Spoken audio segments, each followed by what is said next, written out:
Hello বন্ধুরা, welcome to only sports. তো এই ভিডিওতে কথা বলতে চলেছি আবারও আইএসএল নিয়ে। তো আইএসএল ইস্ট বেঙ্গল ভার্সেস উড়িষ্যা এফসির মধ্যে যে ম্যাচটা হতে চলেছে 12ই জানুয়ারি সন্ধ্যে 7:30 থেকে যুবভারতী ক্রীড়াঙ্গনে, তো সেই ম্যাচটার ব্যাপারে কিছুটা আলোচনা করবো। তো সেই ম্যাচে দুই দলের কীরকম লাইন আপস হতে পারে এবং দুই দলের শক্তিশালী ও দুর্বল দিক এবং দুই দলের বর্তমান পরিস্থিতি, তো সেই সব বিষয়গুলো নিয়ে একটু আলোচনা করবো। তো ভিডিওটি সবাই শেষ পর্যন্ত দেখতে থাকো, আর চ্যানেলে নতুন হয়ে থাকলে চ্যানেলটি সাবস্ক্রাইব করে পাশে থাকা বেল আইকনটিকে অন করে পাশে থেকো। তো 12ই জানুয়ারি সন্ধ্যে 7:30 থেকে যুবভারতী ক্রীড়াঙ্গনে ইস্ট বেঙ্গল ভার্সেস উড়িষ্যা এফসির মধ্যে ম্যাচ হতে চলেছে। তো সেই ম্যাচে দুই দলের বর্তমান পরিস্থিতি কেমন, তো সেখানে বর্তমান সময় দুটো টিমই ভালো ফর্মে রয়েছে। দুটো টিমই 3টের মধ্যে 2টো করে ম্যাচ জিতেছে এবং একটা করে ড্র করে আসতো। সেখানে দুটো টিমই ভালো ফর্মে রয়েছে। যদি ইস্ট বেঙ্গলের কথা বলা যায়, তো যেখানে ইস্ট বেঙ্গল বর্তমান সময়ে 9 ম্যাচে 2 জয় 1 ড্র এবং 6 হারের ফলে 7 পয়েন্টে পয়েন্টস টেবিলের 11 নম্বরে রয়েছে। যেখানে ইস্ট বেঙ্গল পরপর ম্যাচ হেরেই যাচ্ছিল আইএসএলে জয়ের দেখা পাচ্ছিল না, কিন্তু অস্কার ব্রুজন তাদের নতুন কোচ আসার পরে পুরো টিমটাকেই চেঞ্জ করে দিচ্ছে ইস্ট বেঙ্গল টিমটাকে। তো যেখানে ইস্ট বেঙ্গল লাস্ট 3টে গেমে ক্লিন শিট রেখেছে,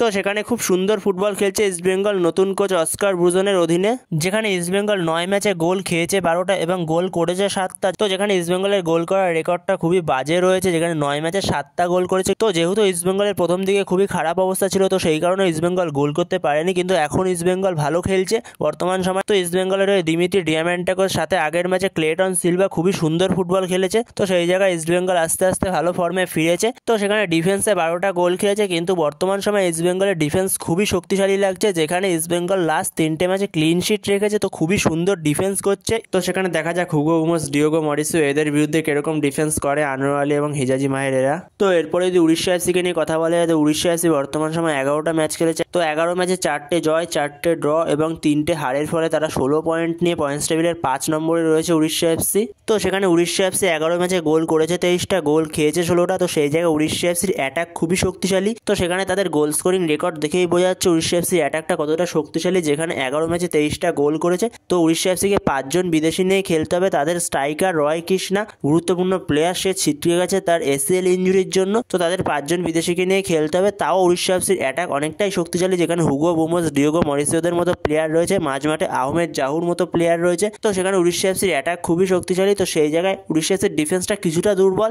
তো ইস্ট বেঙ্গল আর উড়িষ্যা এফসি এই দুটো টিম আইএসএল এর 9বার মুখোমুখি হয়েছে। 9বার মুখোমুখি হওয়াতে 7বার জিতেছে উড়িষ্যা এফসি এবং 1বার জিতেছে ইস্ট বেঙ্গল আর 1বার ড্র হয়েছে। তো দেখা যাক এইবার কে জেতে। তো সেখানে উড়িষ্যা এফসির কোচ সার্জিও লোবেরা ইস্ট বেঙ্গলের বিরুদ্ধে 4-2-3-1 ফরমেশনে দল নামাতে পারে। যেখানে গোলে স্টার্ট করবে আমরিন্দর সিং, যেখানে 4 জন ডিফেন্সের মধ্যে left back Jerry, right back আমায় রানোয়াডে, আর 2 জন সেন্টার ব্যাক হলো একজন কার্লোস ডেলগাদো আর একজন হলো মোরদাতা ফল, আর 2 জন ডিফেন্সিভ মিডফিল্ডার একজন পুইটে আর একজন আহমেদ জাহু, আর দুদিকের উইং থেকে লেফট উইং থেকে ইসাক আর রাইট উইং থেকে জেরি, আর মাঝখানে নম্বর 10 রোলে হুগো বুমোস আর একজন স্ট্রাইকার ডিওগো মরিসিও। তো এরকমই হতে চলেছে ইস্ট বেঙ্গলের বিরুদ্ধে উড়িষ্যা এফসির প্লেইং 11। তো এরপর উড়িষ্যা এফসির বিরুদ্ধে ইস্ট বেঙ্গলের প্লেইং 11 কিরকম হতে পারে, তো ইস্ট বেঙ্গলের কোচ অস্কার ব্রুজন কিরকম প্লেইং 11-এ নামতে পারে। তো সেখানে ইস্ট বেঙ্গলের কোচ অস্কার ব্রুজন সে 4-5-1 ফরমেশনে যেতে পারে। যেখানে গোলে স্টার্ট করবে পপসুকান সিং গিল, 4 জন ডিফেন্সের মধ্যে রাইট ব্যাক মোহাম্মদ রাকিব। তো সেখানে আমি লেফট ব্যাকে প্রভাত লাকারাকে রাখছি। তো সেখানে এই ম্যাচে লালচুঙ্গা ফিরছে কাট সাসপেন্ড কাটিয়ে। তো সেখানে লালচুঙ্গা স্টার্ট করতে পারে প্রভাত লাকড়ার জায়গায়।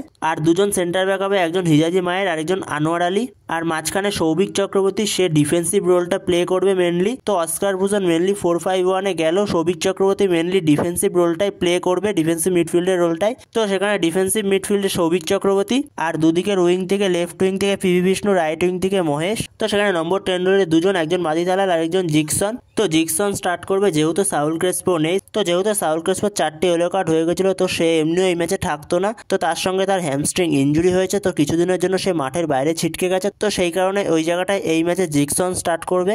আর ওপরে একজন স্ট্রাইকার ক্লেটন হতে চলেছে, যেহেতু দিমিত্রি ডিয়ামান্টাকোসের একটু চোটের কথা শোনা যাচ্ছে। তো সেই জায়গায় কতটা গুরুতর সেটা এখনো জানা যায়নি। তো সেখানে দিমিত্রি ডিয়ামান্টাকোস হয়তো স্কোয়াডে থাকবে, কিন্তু সে হয়তো সাবস্টিটিউট হয়ে পরের দিকে নামতে পারে। তো সেখানে ফার্স্ট 11 হয়তো ক্লেটনকে দিয়ে স্টার্ট করাবে এই ম্যাচে। তো সেখানে আশা করছি অস্কার ব্রুজন এরকমই একটা প্লেইং 11 নিয়ে নামবে উড়িষ্যা এফসির বিরুদ্ধে। তো বন্ধুরা, তোমাদের কি মনে হয় অস্কার ব্রুজন কিরকম প্লেইং 11 নিয়ে নামতে পারে উড়িষ্যা এফসির বিরুদ্ধে? তো তোমাদের মতামত অবশ্যই কমেন্টে জানিও এই বিষয়ে। তো বন্ধুরা, এই ভিডিওতে এই পর্যন্ত। তো এই আপডেটটা নিয়ে আলোচনা করার ছিল। তো ভিডিওটি ভালো লাগলে অবশ্যই লাইক, শেয়ার, সাবস্ক্রাইব করতে ভুলো না। তো নেক্সট ভিডিওতে দেখা হচ্ছে, ততক্ষণের জন্য বাই বাই।